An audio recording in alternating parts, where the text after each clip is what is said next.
Iran inasema imeshinda vita, lakini wananchi wake wanauonaje ushindi huo? Jamhuri ya Kiislamu ya Iran imetangaza kwamba katika vita ilivyovipigana kati yake na Marekani na Israel imeibuka mshindi wa vita hivyo.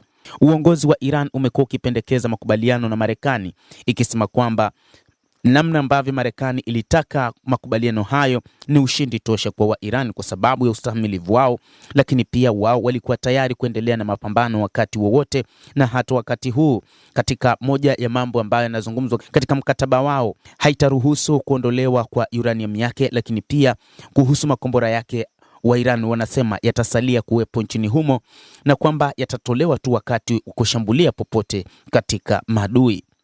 Taifa hilo limepitia wakati mgumu, uchumi wao umeathirika pakubwa, huku wanaunga mkono Iran wakisisitiza kila siku kuwa hawatalegeza kamba ikija katika matakwa yao na Washington.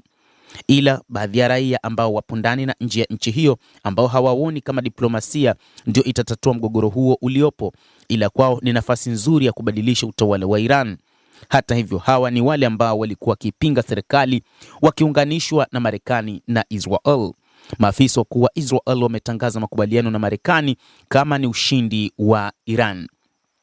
Israel iliuona mchakato uliofanywa na Donald Trump kwamba ni ushindi wa Iran na kwamba ni kudhalilika kwa Marekani na Israel katika karne hii. Mohamed Bakr Kalibaf, spika wa bunge la Iran, alisema Iran imechukua hatua ndefu kufikia ushindi huu. Alisema Bakr, moja kati ya watu ambao walishiriki na wanaendelea kuwa mstari wa mbele katika kupata makubaliano kati ya Marekani na Iran. Kwa upande wake, rais wa Iran Masoud Pezeshkian amesema makubaliano hayo yataleta mageuzi na iwapo yatatekelezwa kikamilifu yatatatua matatizo mengi ya Iran yaliyotolewa na watu tofauti nchini humo na Mashariki ya Kati.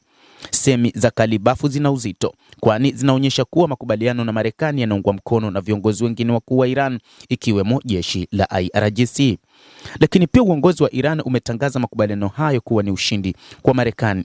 Ni ushindi, na kwa upande wa Marekani wameshindwa, na kutokana na kile walichosema hawakuweza kufikia malengo yao katika vita vilivyoanzishwa na wao huko Teheran.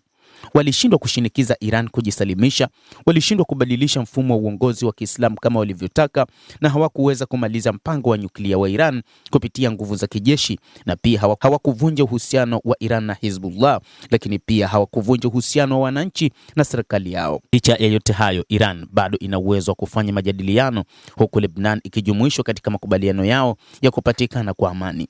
Ila simulizi ya Iran kuwa imeshinda vita inapokea changamoto na pingamizi ndani na nje ya Iran. Ndani ya Iran wanaamini kwamba wao wangeendelea na mapambano zaidi ili waweze kusambaratisha kabisa utawala wanaoita utawala wa Kizayuni huko Israel, lakini pia kuharibu kabisa mifumo ya ngome za kijeshi za Marekani katika eneo la Mashariki ya Kati.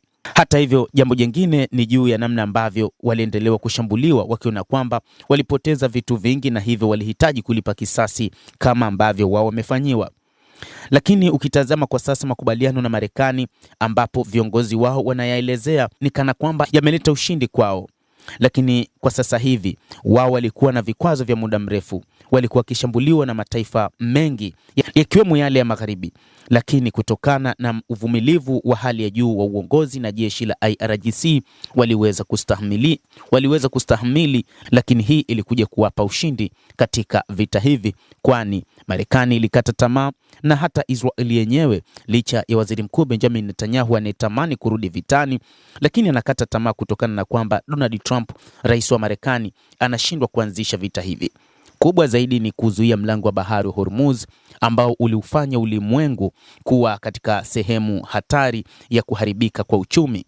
Baadhi ya wataalamu wa mambo na maprofesa akiwemo Profesa Marandi wanaamini kwamba kufunga mlango wa bahari wa nyuklia lilikuwa ni zaidi ya kombora la nyuklia la Iran kwa nchi ya Marekani na Israel na hata ulimwengu kwa ujumla, na ndio maana rais wa Marekani Donald Trump mwenyewe akaona njia pekee ni kufanya mazungumzo ya kumaliza vita, licha ya kwamba alitoa vitisho vya hapa na pale dhidi ya jamhuri hiyo ya Kiislamu ya Iran.